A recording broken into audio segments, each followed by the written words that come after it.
지금 오라. 요한계시록 22장 17절 말씀입니다.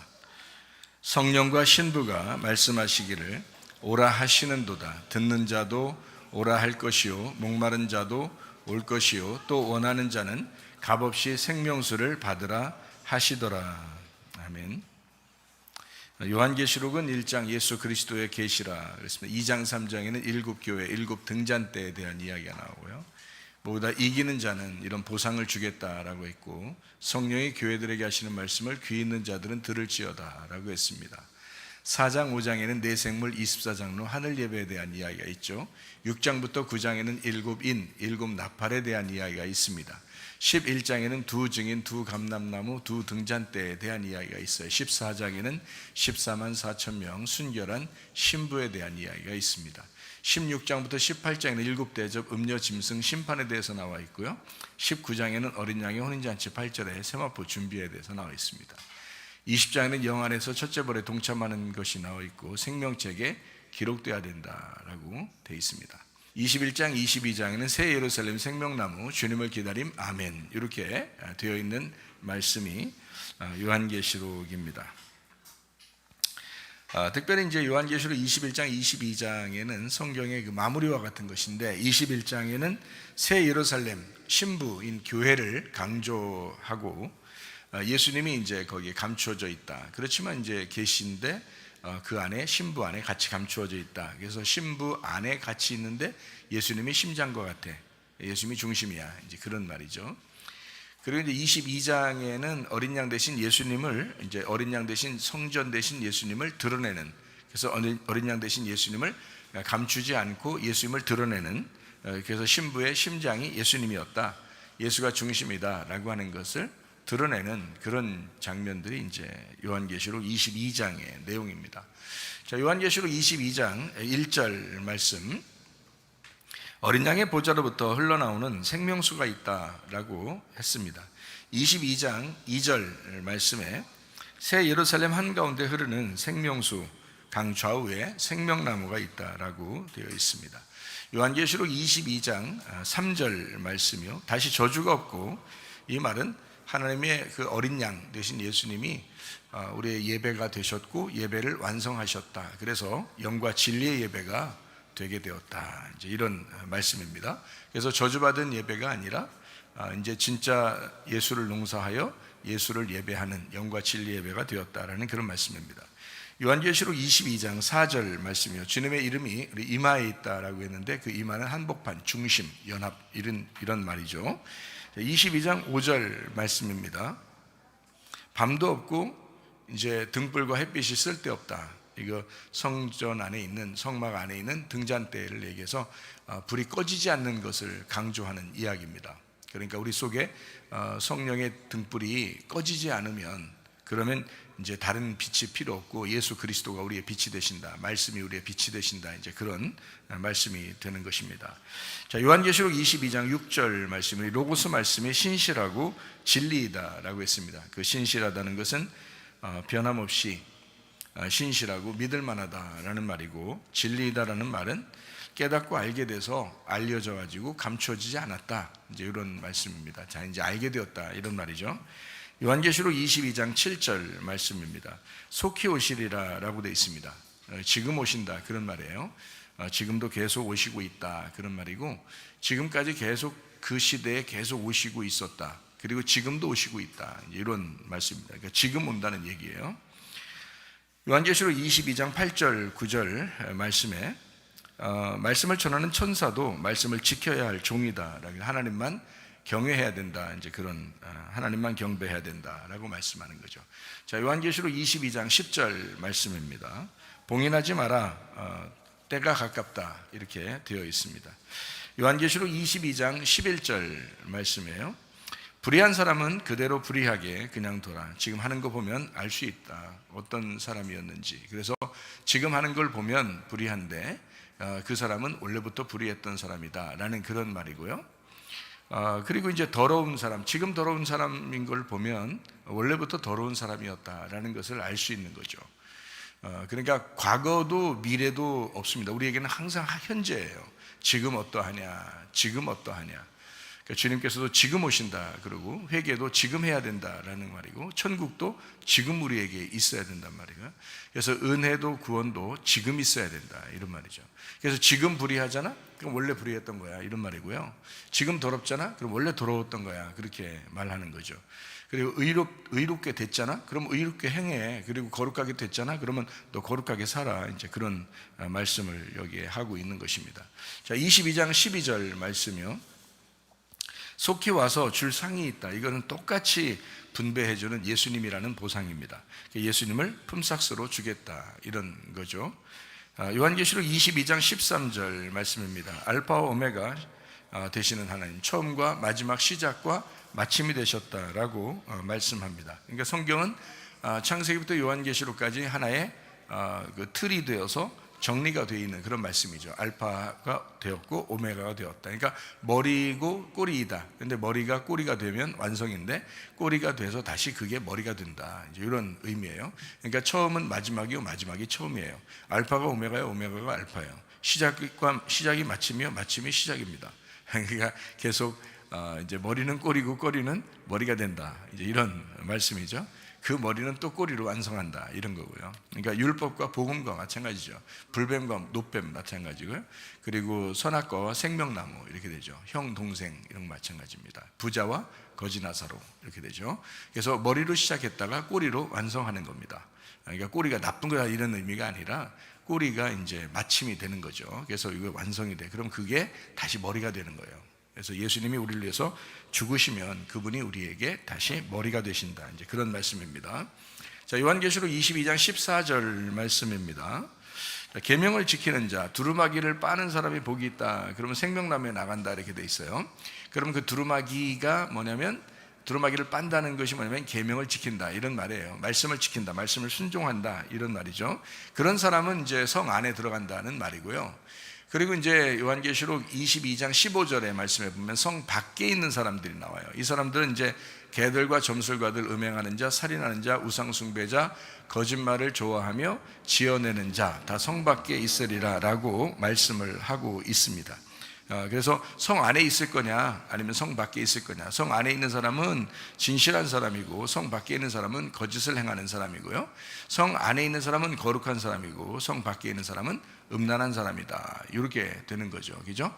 그러니까 다른 어떠한 죄보다 가장 큰 죄가 성경에서는 뭐라고 그렇게 거짓말입니다. 거짓말이 가장 큰 죄예요. 그것을 이제 거짓말을 다른 말로 음란이라 그렇게 말하는 거예요. 그러니까 성경적인 해석입니다. 그러니까 성경에서 이스라엘 백성들이 이제 거짓의 말씀을 듣고 그 거짓말을 따라서 하나님을 버리고 다른 우상을 섬기게 되고 이런 거죠. 그러니까 하나님과 비교해서 다른 걸 선택하는 거 이렇게 돼요. 그 우상숭배입니다. 그러니까 우상숭배가 곧 음란이죠. 그러니까 하나님은 너희들 음란했다 이렇게 말하잖아요. 그 음란했다, 우상숭배한다, 그걸 거짓말이다 이렇게 말해요. 그러니까 거짓말을 따랐다 이거죠. 그러니까 진리를 따르면 어떻게 될까요? 거룩함을 따릅니다. 그죠? 하나님만 선택하고 거룩함을 따른다 이렇게 되는 거죠. 그러니까 완전히 이게 나누어지는 거죠. 그래서 육체를 따르는 거냐? 그러면 성 밖에 있는 거고 영을 따르는 거냐? 그러면 성 안에 들어가는 것이다. 이렇게 보면 되겠습니다. 자, 요한계시록 22장 15절 말씀에 여기에 이제 개들, 점술가들, 음행하는 자, 살인자, 우상숭배자, 거짓말을 좋아하며 지어내는 자 다 성 밖에 있을 것이다 라고 했습니다. 육체적인 음란입니다. 우상숭배, 거짓말 이렇게 되는 거죠. 그러니까 한마디로 말하면 육체냐 영이냐 요거예요. 그래서 육체 열매, 성령의 열매 이렇게 나누어지죠. 갈라디아서 5장에는 육체 열매냐 성령의 열매냐 이렇게 나누어지죠. 네, 그래요. 그러니까 육체 열매를 가진 사람들은 어떻게? 하나님 나라를 유업으로 받을 수 없다 이렇게 되죠. 성령의 열매를 가진 사람들은 하나님 나라를 유업으로 받는 거지. 이게 딱 간단해요. 이게 육체냐 영이냐 이렇게 되는 겁니다. 그러니까 저도 목사로서 어떻게 해요? 하나님이 싫어하는 게 뭐다라는 것을 우리가 적어도 알아야 되겠죠. 그게 뭐예요? 육체입니다. 육체라는 게 뭐냐는 성경에 다 나와 있으니까 그거를 항상 기억하고 있으면 되겠죠. 그 다음에 이제 우리가 거룩한 게 뭐냐, 성령이 뭐냐, 성령의 열매가 뭐냐, 요거를 항상 기억하고 있으면 그대로 살려고 하면 되는 거죠. 그죠? 그러니까 우리는 은혜를 받으면 율법이 와서 그 율법 안에 틀을 만들고 살아가게 만듭니다. 그런데 그 틀을 만들고 살아가는 것이 다시 우리에게 은혜가 된다 해야 되는 거죠. 이건 항상 얘기하잖아요. 여러분에게 1, 2, 3, 1, 2, 3 이렇게 얘기하잖아요. 마찬가지로 이렇게 똑같이 하는 겁니다. 하나님은 우리 모두를 선택하셨어요. 모두를 사랑하셔요. 자, 은혜입니다. 그런데 우리가 그 안에서 이제 교회를 나오고 또 가정생활을 꾸리고 이렇게 합니다. 그러면 그 율법이라는 그 가정생활, 교회생활이라는 율법이 있어요. 우리 양심도 율법이잖아요. 그러면 은혜를 받았으면 그 율법이라는 양심에서 그 가정과 교회에서 율법을 지키는 겁니다. 그런데 이것을 갖다 억지로 지키면 어떻게 해요? 억지로 지키면 얼마 못 갑니다. 여기에요. 그래서 은혜를 진짜 받은 사람은 요거를 억지로 하는 게 아니라 자연스럽게 하게 돼 있어요. 자연스럽게. 그러니까 그걸 이제 은혜라고 하죠. 그래서 바울은 자기가 뭐 매도 맞고 막 힘들게 주님의 일을 감당했잖아요. 선교도 하면서, 그죠? 바울이라는 사람이. 근데도 바울은 이제 뭐라 그래요? 나의 나된 것은 오로지 주님의 은혜다, 이렇게 말하죠. 자기가 그러잖아요. 나는 날마다 죽는다 그러잖아요. 그러면서 자기는 정말 은혜 가운데 내가 살고 있다. 나의 나된 건 은혜밖에 없다, 이러면서 좋아하잖아요. 그게 왜 그러냐면 은혜를 진짜 은혜를 받았기 때문에 그런 거예요. 진짜 은혜를 받았기 때문에 자기가 율법적으로 그렇게 고생받고 그렇게 힘들게 사는 것도, 그것도 은혜라는 거예요. 그러니까 진짜 은혜가 된 거죠. 마무리의 은혜가 된 거죠. 그죠? 마지막의 은혜, 인생에. 그러니까 이게 은혜로 시작해서 율법으로 사는데 그 율법이 은혜가 되면은 기쁜 거고요. 이게 율법이 율법으로 되면 정말 힘든 겁니다. 가정생활 여러분 만만치 않아요. 여러분 결혼해서 사는 사람들한테 물어보세요. 가정생활이 만만한가? 너 만만하게 보냐? 이렇게 만만하지 않아요. 가정생활만큼 힘든 게 어디 있어, 그죠? 예, 그러니까 권사님들이나 장로님들한테 물어보셔. 그게 만만한가? 엄청 힘든 거야. 가정생활만큼 힘든 게 없어요. 그러니까 이게 만만한 게 아니야. 그러니까 이 만만한 게 아닌 거를 은혜로 살면 좋겠는데 이게 율법으로 사는데 너무 힘들어요. 근데 그 힘든 것도 진짜 은혜를 받은 사람은 그 율법이라는 힘든 게 아니라는 거예요. 그게 넘어갈 수 있다는 거예요. 그게 천국의 마음을 가지고 평안하게 살아갈 수가 있다는 거예요. 그 힘든데 그 힘든 걸 지켜내야 되는 거거든요. 자, 남편을 존경하고 아내를 사랑하고 자녀들을 돌봐주고 끝까지 키워야 되고 책임져야 되고, 이거 굉장히 힘든 일이에요. 문제가 그때마다 문제가 생기는데 그걸 갖다가 또 기독교인이라고 또 그걸 갖다가 다 기도하면서 또 이제 극복해야 되고 이러잖아요. 자, 그러면 이런 것들이 쉽겠냐고? 쉽지 않은데 그것을 진짜 은혜 받은 사람은 그거를 쉽게 넘어간다는 거예요. 기도하면서 쉽게 넘어간다는 거예요. 그래서 그거를 마지막에 가서는 주님, 나의 나된 것은 주님의 은혜입니다. 이거 제가 이거 쉽게 된 게 아니라 주님의 은혜로 된 것이군요 라고 고백할 수 있다는 거죠. 힘든 일이에요. 가정생활 힘들어요. 교회생활 힘들어요. 당연히 힘듭니다. 사업하는 거 힘들어요.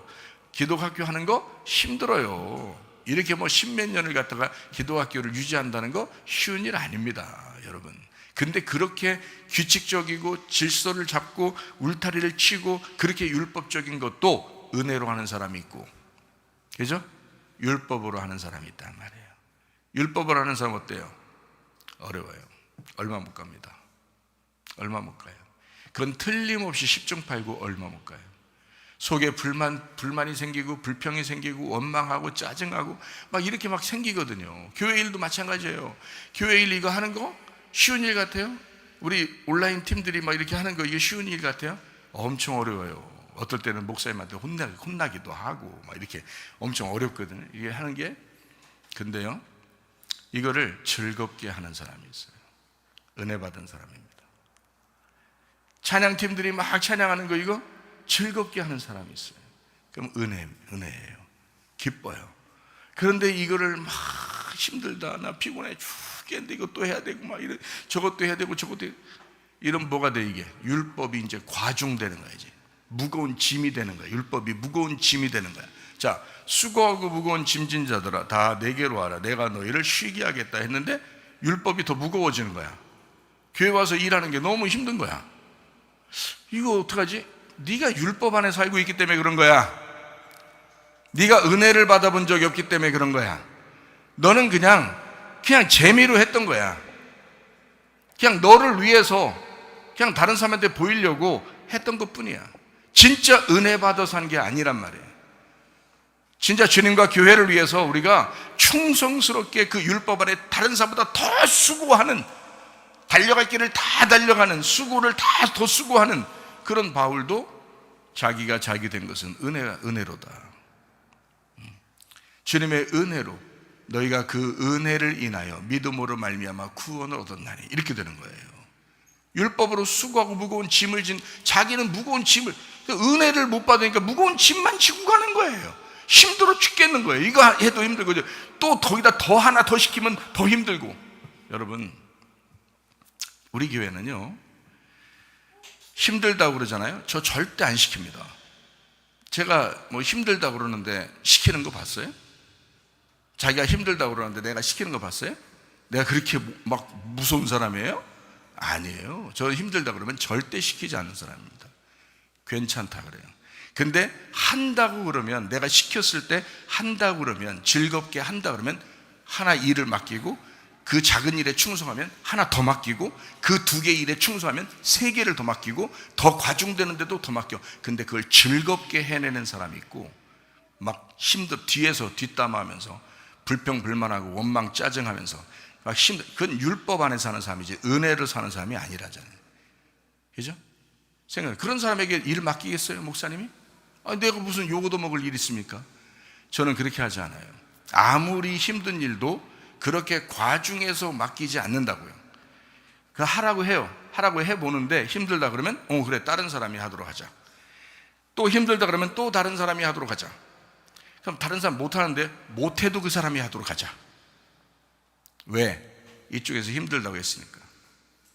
이쪽에서 힘들다 했으니까. 불평불만 짜증 뒷담화 했으니까. 원망 짜증했으니까. 안 시킨다고요. 저는 그렇게 하는 사람이 아니라고요.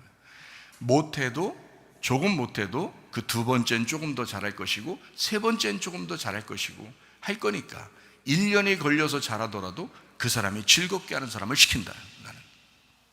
나는 일을 그렇게 시키는 사람이다. 그래서 성문 기도학교가 지금까지 이어져 내려온 거고요, 그렇게 즐겁게 힘들지만 해낸 것입니다. 지금까지 교회도, 온라인 팀들도, 우리 찬양 팀들도 그래서 힘들지만 이제까지 해온 거예요. 저는 힘들다 그러면 절대 시키지 않습니다. 그렇게 막 무겁게, 무섭게 이렇게 하는 사람이 아니에요. 잘 아셔요. 저를 잘 아시라고, 이해하시라고. 저는 그렇게 시키는 사람이 아닙니다. 율법적으로 하라고 한 게 아니고, 우리 교회에서는 은혜 받았다 그러면 은혜 받았으니 그 은혜에 감사해야 되지 않겠냐? 나도 은혜에 감사해서 주의 일을 감당하고 있는 거다.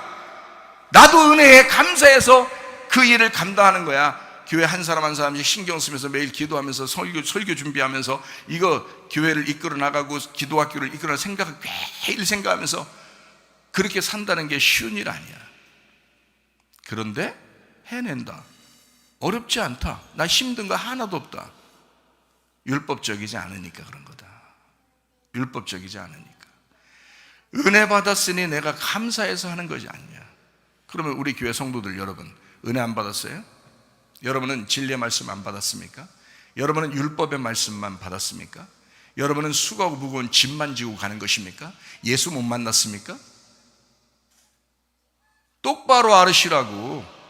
우리 교회 그렇게 율법적으로 여러분 예수 못 만난 사람처럼 살게 하려고 하는 그런 교회 아니라고요. 은혜 받아서 감사함으로 봉사하라고 한 것입니다. 이해가 되시겠어요?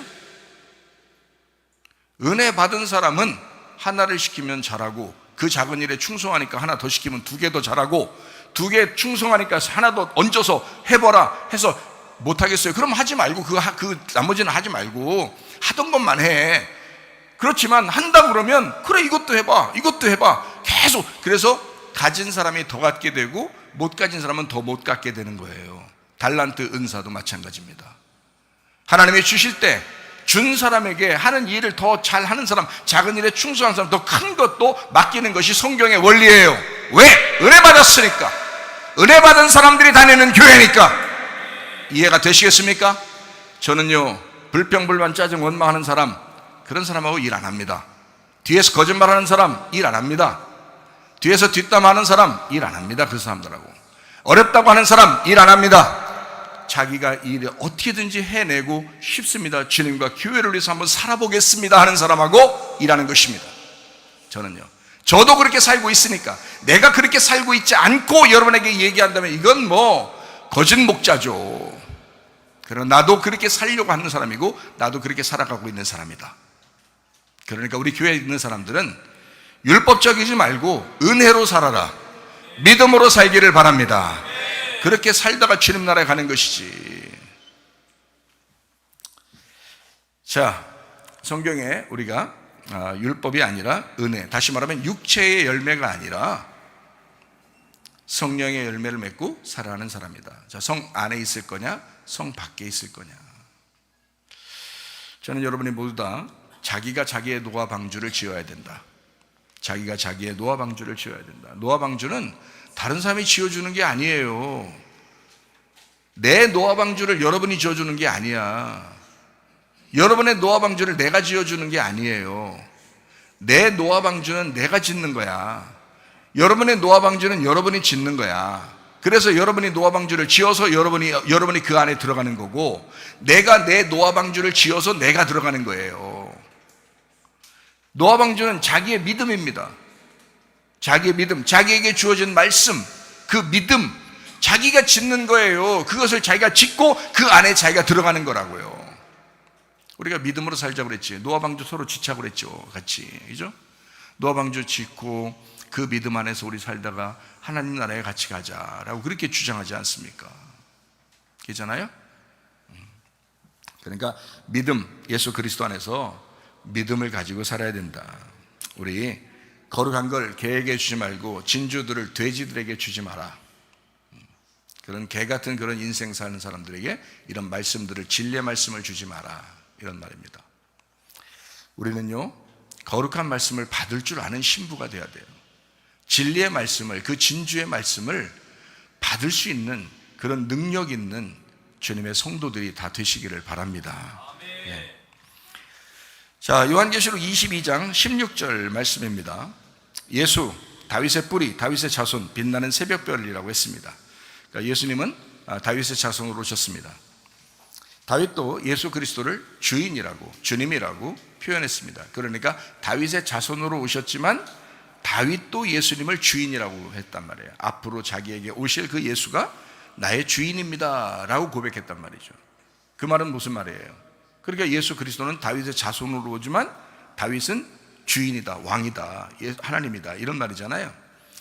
그러니까 다윗의 자손이라고 해서 그 다윗의 자손으로 머무는 게 아니라 그분은 결국 하나님이시다, 이런 말이잖아요. 자, 우리 마태복음 22장 42절부터 45절까지 말씀입니다. 너희는 그리스도에 대하여 어떻게 생각하느냐? 누구의 자손이냐? 대답하되 다윗의 자손이니이다. 이르시되 그러면 다윗이 성령에 감동되어 어찌 그리스도를 주라 칭하여 말하되 주께서 내 주께 이르시되 내가 네 원수를 네 발 아래 둘 때까지 내 우편에 앉아 있으라 하셨도다 하였느냐? 다윗이 그리스도를 주라 칭하였은즉 어찌 그의 자손이 되겠느냐 하시니라고 했습니다. 시편 110편 1절 말씀입니다. 여호와께서 내 주에게 말씀하시기를 내가 네 원수들로 네 발판이 되게 하기까지 너는 내 오른쪽에 앉아 있으라 하셨도다. 그리스도는 다윗의 자손이지만 그러나 하나님이십니다. 로마서 1장 3절 4절 말씀입니다. 그의 아들에 관하여 말하면 육신으로는 다윗의 혈통에서 나셨고 성결의 영으로는 죽은 자들 가운데서 부활하사 능력으로 하나님의 아들로 선포되셨으니 곧 우리 주 예수 그리스도시니라 라고 했습니다. 그러니까 하나님의 아들은 이 땅에 어린 양, 자기의 일을 죽음을 위한 자기의 일을 위해서 이 땅에 오셨어요. 그렇기 때문에 다윗의 자손으로 올 수밖에 없단 말이에요. 그것을 사람들이 붙든 거죠. 그것을 사람들이 붙들어서 다윗의 자손이여, 다윗의 자손이여 나를 불쌍히 여기소서 라고 말한 거죠. 당신도 나를 구원하기 위해서 오신 거잖아요, 이런 말이에요. 당신이 어린 양으로 오신 거잖아요. 당신이 나를 위해서 죽으시러 오신 거잖아요. 다윗의 자손이여, 다윗의 자손이여 나를 불쌍히 여기소서 라고 하는 사람 다 구원받았습니다. 그 사람들 다 치유를 받았습니다. 왜 그러냐면 다윗의 자손이신 예수님을 정확하게 알았기 때문입니다. 그러니까 막연한 하나님 이렇게 얘기한 게 아닙니다. 그들은 다윗의 자손으로 오신 예수님을 정확하게 불렀다는 말이죠. 자기들을 불쌍히 여길 그 다윗의 자손, 그분을 정확하게 알았다. 하나님은 우리를 사랑하시는 하나님이십니다. 요한일서 4장 8절 16절 말씀입니다. 사랑하지 아니하는 자는 하나님을 알지 못하나니 이는 하나님은 사랑이심이라. 하나님이 우리를 사랑하시는 사랑을 우리가 알고 믿었노니 하나님은 사랑이시라. 사랑 안에 거하는 자는 하나님 안에 거하고 하나님도 그의 안에 거하시느니라 라고 되어 있습니다. 자, 하나님은 우리가 어떻게 살기를 원하시는가? 이렇게 살기를 원하셔요. 하나님 우리를 사랑하시잖아요. 그래서 우리를 늘 사랑하신다 그러잖아요. 근데 성경적으로 보면 이런 거죠. 성경에 우리가 하나님 아버지라고 할 때가 있고 예수님을 우리의 신랑 이렇게 할 때가 있잖아요. 그죠? 하나님 우리 아버지라고 할 때가 있고, 그죠? 그리고 신랑 이렇게 되죠. 그러면 아버지가 신랑인가? 아버지가 신랑 이렇게 되잖아요. 신랑이 아버지야. 그렇죠? 그러니까 이게 무슨 말이냐면요, 신부가 결혼할 때 신랑을 맞이하면서 뭐라고 생각해요? 뭐라고 생각하면서 우리 아버지 같았으면 좋겠다 이렇게 생각하고 결혼하는 거 아닙니까? 그러니까 아버지의 그늘에서 떠나서 그 신부가, 그죠? 아버지의 그늘에서 떠나서 신부가 자기 남편을 만나 아버지처럼 자기가 사랑받고자 결혼하는 거잖아요. 그러니까 여기 있는 신랑분들은 아내들을 볼 때 어떻게 해줘야 되겠어요? 뭐 금방 알겠죠, 그죠? 네, 아버지처럼 대하면 딱 맞습니다. 아버지처럼 대하면. 그러니까 아버지는 딸들을 이제 귀엽게 여기잖아요. 딸들을 사랑하잖아. 그러니까 아들이 있고 딸이 있으면, 그러니까 아들은 좀 강하고 딸은 좀 연약하잖아, 그죠? 그러니까 아버지는 어떤 마음을 갖냐면 이렇게 엄마는 딸을 아니까, 엄마는 같은 여자니까 강하게 이렇게 대할 수 있죠. 근데 아버지는 안 그러잖아. 아버지는 딸이 있고 아들이 있잖아. 아들만 있으면 잘 모르시겠네. 저는 딸도 있고 아들도 있으니까 다 아는데, 아들은 좀 강하게 대해요. 아버지니까, 같은 남자니까, 남자는 이래야 돼 이러잖아요. 근데 딸은 안 그래. 딸은 좀 이렇게 못하겠어 그렇게 잘. 그러니까 좀 연약한 느낌이 들어. 그러니까 딸은 좀 연약한 느낌이 들어. 그러니까 아무래도 좀 보호 본능이 있죠, 그죠? 그런 마찬가지로 남편이 그런 딸을 아내로 맞이했단 말이에요. 남편이. 그러면 신랑이 어떻게 해야 되겠어? 신랑이 그 여자를, 아내를 그렇게 사랑해 줘야지. 아버지가 딸을 보호하면서 보호 본능을 가지고 이렇게 살아가듯이 그렇게 대해 주는 거예요. 그러니까 아버지를 만나는 거예요. 그러니까 또 다른 아버지, 자기를 대해주는, 자기를 늘 이제 무조건 사랑해 주는 또 다른 아버지를 만나는 게 신랑 만나는 거거든요. 그죠? 물론 이제 여자가 더 강한 사람들이 있어요.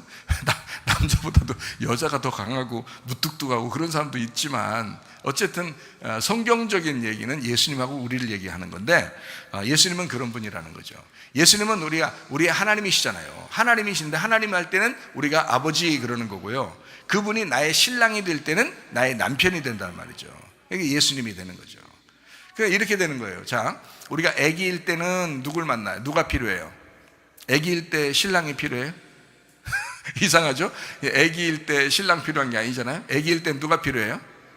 아버지가 필요한 거예요. 그래서 아기일 때는, 아직 성숙하지 못했을 때는 아버지 하나님이 이렇게 하는 거예요. 그러니까 우리가 하나님 아버지 이렇게 했다고 해서 우리가 미성숙하다는 얘기가 아니라, 성경 이 두 가지가 똑같은 하나님인데 두 가지 단어로 나오니까 두 가지를 설명해 주는 거예요. 우리가 어린아이 입장으로 봐서는 하나님을 아버지라 대하는 겁니다. 그렇죠? 근데 우리가 믿음이 성장했어요. 믿음이 성숙하고 이제 뭐 여자로서는 이제 뭐 그 아기도 낳을 만큼 그런 이제 기능이 이렇게 속에서 막 성장했단 말이에요. 여자가, 우리 믿음이 이제 그렇게 성장했단 말이에요. 그러면 우리에게서 이제 아기도 생산할 만큼 이제 여자가 컸단 말이야. 그러면 누굴 만나야 돼요? 아버지를 만나요? 그때는 신랑을 만나는 거야. 그래서 신랑 대신 예수님의 씨를 받는 거예요. 그게 성경이라고요. 그래서 하나님 아버지를 만날 때는 내가 어린아이 신앙을 가졌을 때, 내가 주님을 만나서 하나님 아버지를 알고 어린아이로서 이제 젖이 필요하고 신령한 젖이 필요하고 그렇게 영적인 삶을 살아가야 되는, 보호를 받아야 되는 입장에서는 하나님 아버지, 성경에서요. 그러나 내가 성숙해서 이제는 내 속에서 하나님의 아들 예수를 잉태하고 출산할 만큼 내 속에서 성숙한 그런 모습이 되었을 때, 믿음의 성장이 있을 때는 신랑 대신 예수님, 신랑 대신 어린 양 대신 예수님, 이렇게 되는 거죠. 그래서 요한계시록 21장에는 새 예루살렘 신부에 대한 이야기가 나오죠. 그때 이제 그 신부가 어떻게 해요? 신랑을 품죠. 신랑을 품어요. 그래서 신랑이 안 보인다고요. 어린 양 대신 성전 예수님이 새 예루살렘 속에 들어와서 안 보인다고요. 그게 품는 겁니다. 그만큼 믿음이 성장한 신부를 얘기하는 것입니다. 그러니까 여러분과 저는 계속 그냥 성숙하지 못한 어린아이로 계속 있으려고 교회 다니는 것이 아니라 여러분이 성숙하려고, 여러분 속에 예수 그리스도를 잉태하고 출산하기 위하여 믿음이 성장한 상태가 되려고 신랑 대신 예수님, 어린 양 대신 예수님을 만나려고 우리가 신앙생활을 하고 있다, 이 말입니다. 이해가 되시겠어요? 마냥 어린애 같은 삶이 아니라 이제는 성숙한 그리스도인의 삶을 살려고 하는 것이다. 자, 요한복음 14장 20절 말씀입니다. 그날에는 내가 아버지 안에, 너희가 내 안에, 내가 너희 안에 있는 것을 너희가 알리라, 이랬습니다. 그러니까 하나 됐다는 얘기죠. 왜? 네가 그리스도 안에서 부활하니까, 그리스도 안에서 네가 죽었어, 그리고 부활했어. 부활하고 나니까 아는 거야. 예수님이 부활하시면 그날에 네가 알 것이다. 부활하기 전에는 몰라요. 예수님이 십자가 못 박혀 돌아가시기 전에는 제자들이 3년 반 동안 예수님 따라다니도 몰라요. 어린아이들이니까. 그런데 예수님 부활하면 알아요. 예수님 부활하고 나면 그날에는, 너희가 죽고 너희가 부활하게 되면 그날에는 내가 아버지 안에, 너희가 내 안에, 내가 너희 안에 있는 것을 너희가 알게 될 것이다. 그 말은 서로 하나 되었다, 부부가 되었다, 이 말이에요. 서로 어린 양 대신 예수님 안에서 부부가 되었다, 그런 말이에요. 성숙했다. 이제는 네가 몸이 커지고 믿음이 커졌기 때문에, 믿음이 성장해서 네가 이제 신부로서 자격을 갖추었다. 신랑 대신 예수님과 한 몸이 되었다, 이런 말입니다. 여러분, 언제까지 어린애처럼 그렇게 살겠습니까? 저는 어린애 같은 사람 많이 봤습니다. 집사도 어린애 같은 사람 많이 봤고, 전도사도 어린애 같은 사람 많이 봤고, 목사도 어린애 같은 사람 많이 봤고, 장로도 어린애 같은 사람 많이 봤습니다. 믿음의 성장이 있어야 합니다. 믿음의 성장. 그래야 신랑 대신 예수님을 만나는 거예요. 그걸 경험하는 거예요. 그때 하나됨을 경험하는 거예요.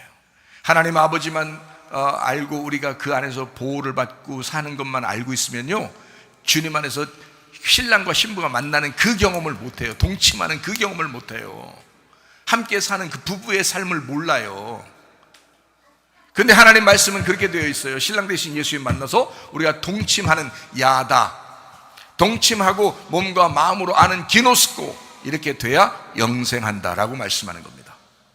그럼 우리가 당연히 교회 와서 말씀 듣고 성장해야죠.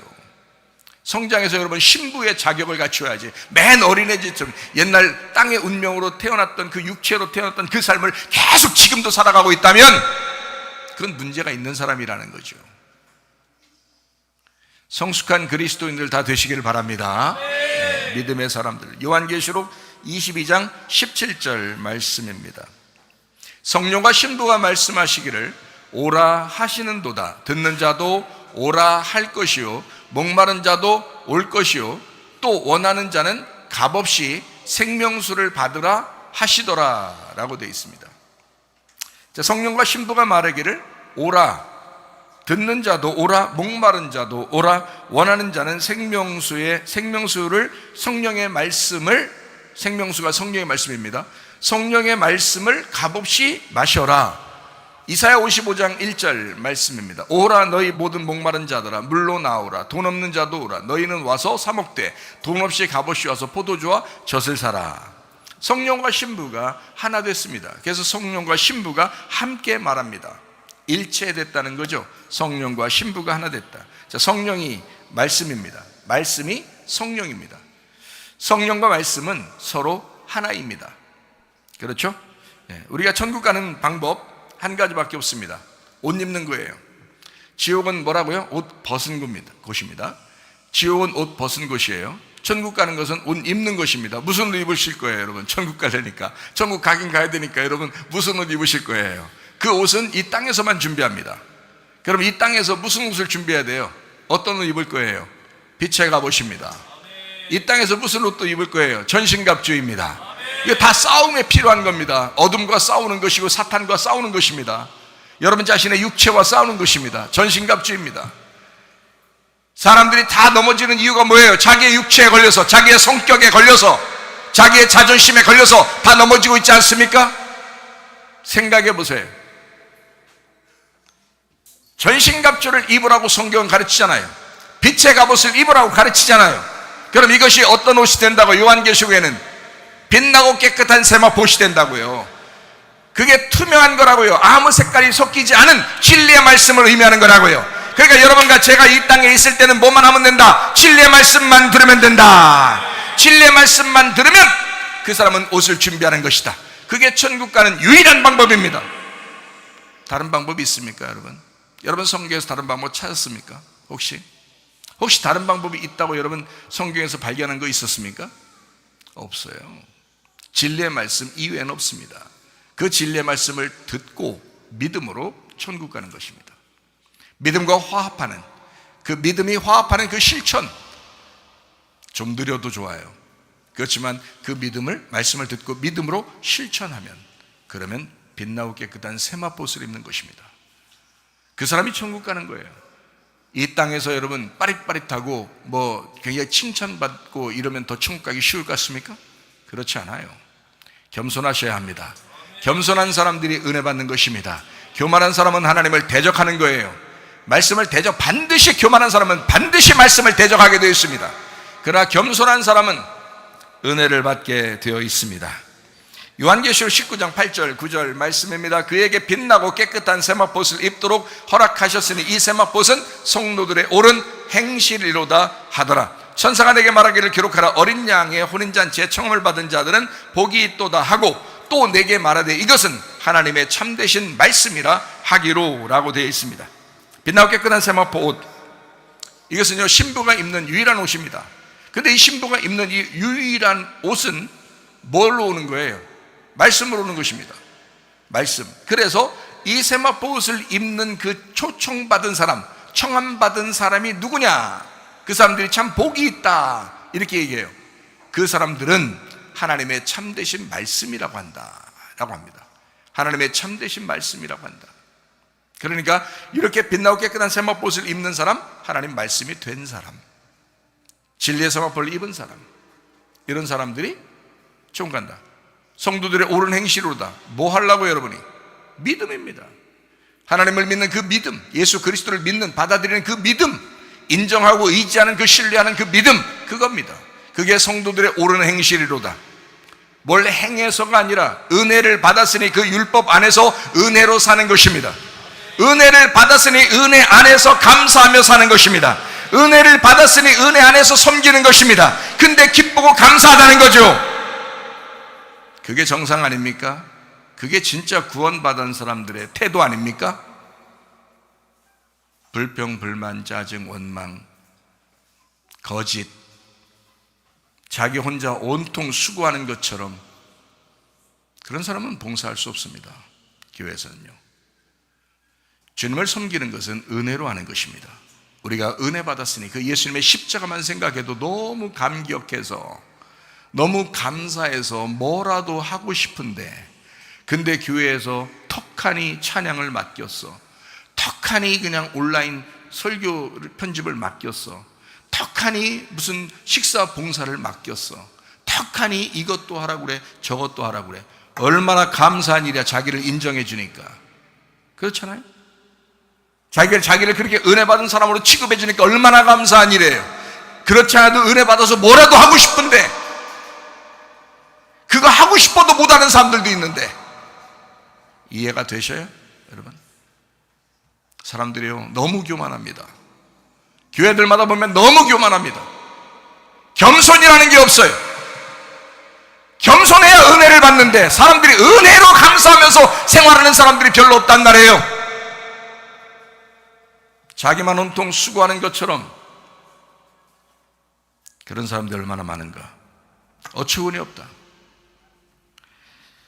은혜에 감사, 감격해서, 너무 고마워서, 예수님이 나를 위해서 죽으신 그 희생이 너무 고마워서, 뭐라도 내가 하지 않으면 안 되는 그 마음이 내 속에 막 울려 퍼져서 내가 안 하면 너무 예수님한테 미안해서 그래서라도 섬기고 싶은 그 마음이 우리의 속에 있어야 되는 거 아닌가?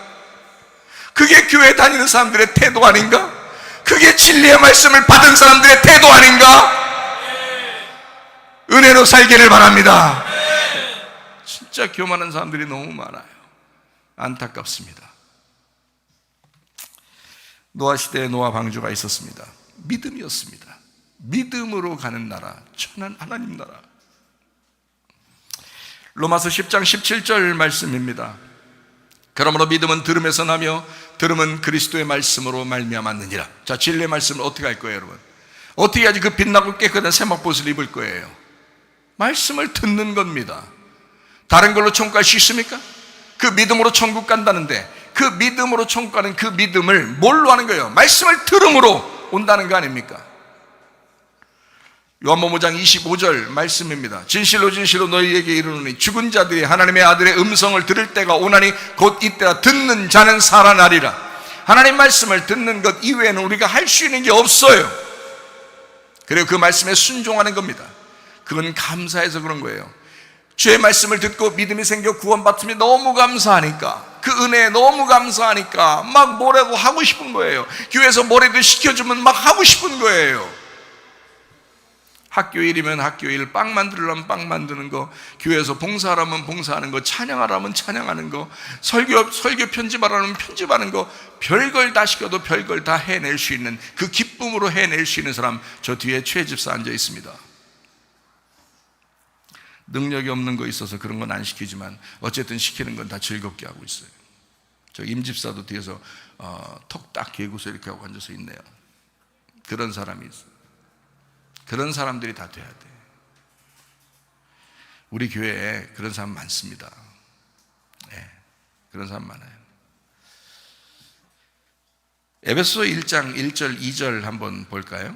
바울은 이렇게 고백합니다. 하나님의 뜻으로 말미암아 그리스도 예수의 사도된 바울은 에베소에 있는 성도들과 그리스도 예수 안에 있는 신실한 자들에게 편지하노니 하나님 우리 아버지와 주 예수 그리스도로부터 은혜와 평강이 너희에게 있을지어다 라고 했습니다. 에베소 1장 1, 2절 이 말씀을 이렇게 보면 또 다른 편지에도 그렇게 씁니다. 뭐라고 쓰냐면요, 에베소 1장 1절 말씀에 특별히 이렇게 되어 있죠. 그리스도 예수의 사도된 바울은 이렇게 말합니다. 자, 그 당시에 바울이라고 하는 사람은요, 사도로 인정을 못 받았습니다. 그 당시에요. 왜냐하면 12제자가 있었잖아요. 이미 12제자가 있었는데 가룟유다 하나가 죽었어요. 그래서 11제자만 남았습니다. 그 11제자를 11사도라 그럽니다. 예수님을 직접 만났고 예수님을 직접 따라다니던 사람들이에요. 그리고 예수님이 직접 부른 사람 12명, 이걸 사도라 그래요. 이것을 제자라고 그럽니다. 그런데 예수님이 직접 부른 사람들이 그 가운데 중에서 이 바울이라는 사람이 없었어요. 자, 가룟유다 죽고 11명 남았습니다. 그랬더니 제자들은 12를 채워야 된다는, 성경적으로 12라는 숫자를 채워야 된다는 걸 정확하게 합니다. 그러니까 이 제자들이 뭐라고 그러냐면, 우리 이 중에서 우리와 똑같이 같이 따라다니면서 예수님을 직접 목격하고 예수님을 직접 같이 보면서 따라다닌 사람 중에 한 명을 더 뽑자. 그를 뽑아서 11사도 이 가운데 포함시켜서 12를 만들자고 한 것입니다. 그게 사도행전 1장 22절 23절 말씀입니다. 항상 우리와 함께 다니던 사람 중에, 자 이거죠, 항상 우리와 함께 다니던 사람 중에, 이겁니다. 왜? 그래야 사도가 되니까 예수님이 직접 부른 사람이 돼야 되거든요.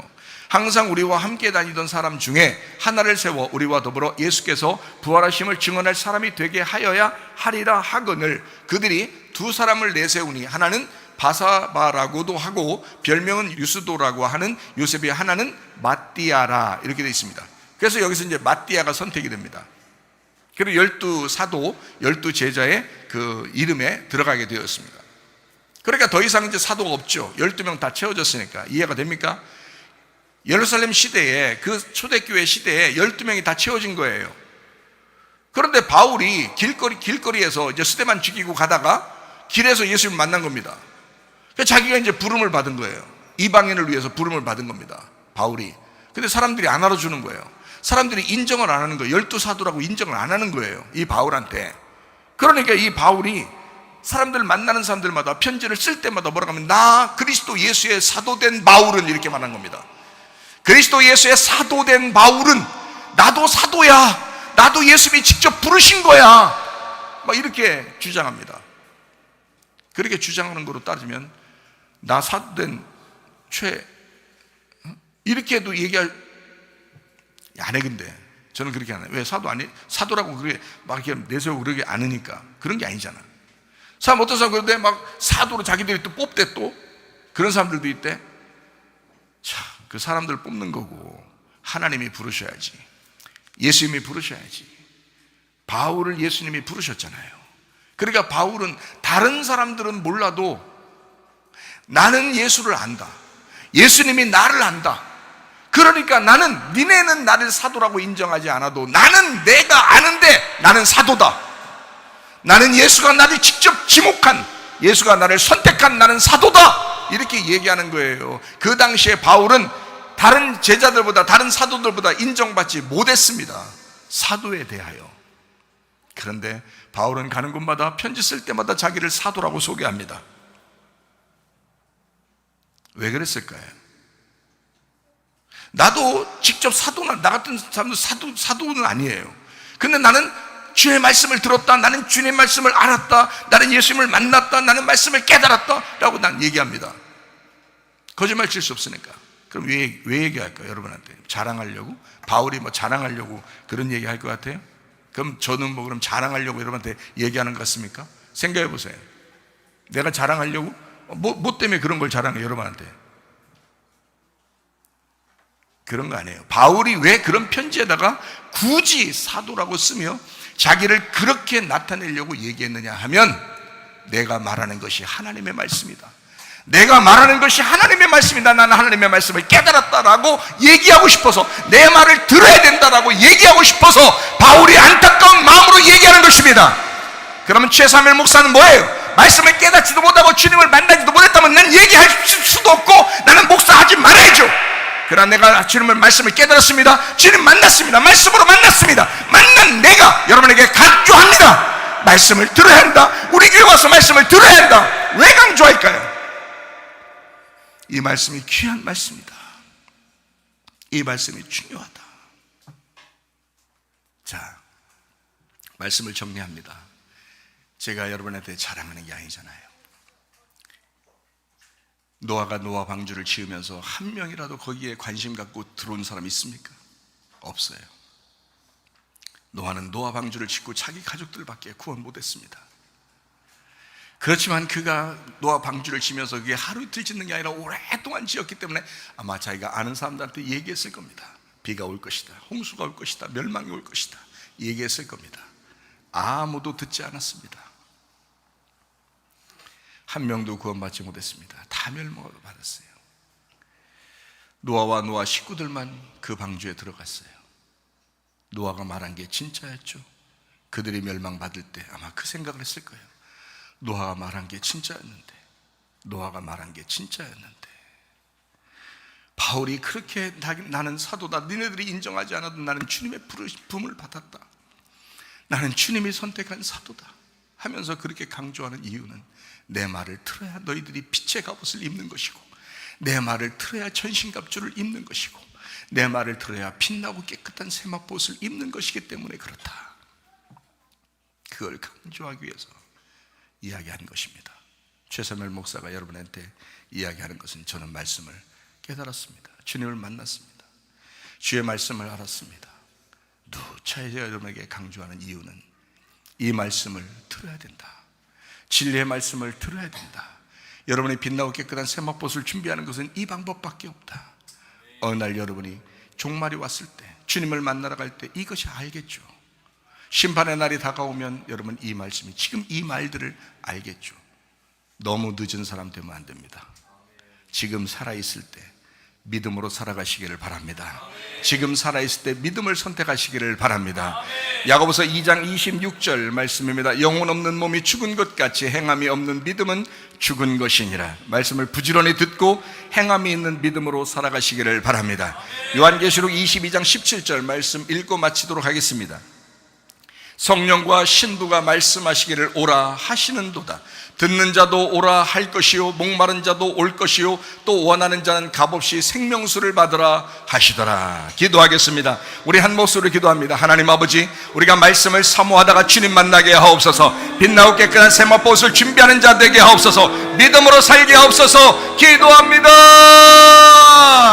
우리 하나님 아버지 인도하시고 사랑하심에 감사합니다. 주의 뜻대로 살다 주님 만나게 하옵소서. 아버지 말씀을 사모하는 자 되게 도와 주시옵소서. 비염은 떠나갈지어다, 아토피 떠나갈지어다, 위장병 떠나갈지어다, 어지럼증 사라질지어다, 두통은 사라질지어다, 류마틱 관점 떠나갈지어다, 어깨 통증 사라질지어다, 허리 디스크, 목 디스크 떠나갈지어다, 심장병 온전해질지어다, 각종 종양, 암덩어리 떠나갈지어다, 감기 몸살 온전해질지어다, 협착증 사라질지어다, 견소 피부 온전해질지어다, 이명은 사라질지어다, 자가면역증은 온전해질지어다, 식감 사라질지어다, 유르교석 떠나갈지어다, 우울증, 불면증 환자, 드론불안, 초도 다 떠나갈지어다, 음란, 거짓, 돌질, 미움, 욕심은 다 떠나갈지어다, 아까 토론 귀신들아 묶임하고 떠나갈지어다.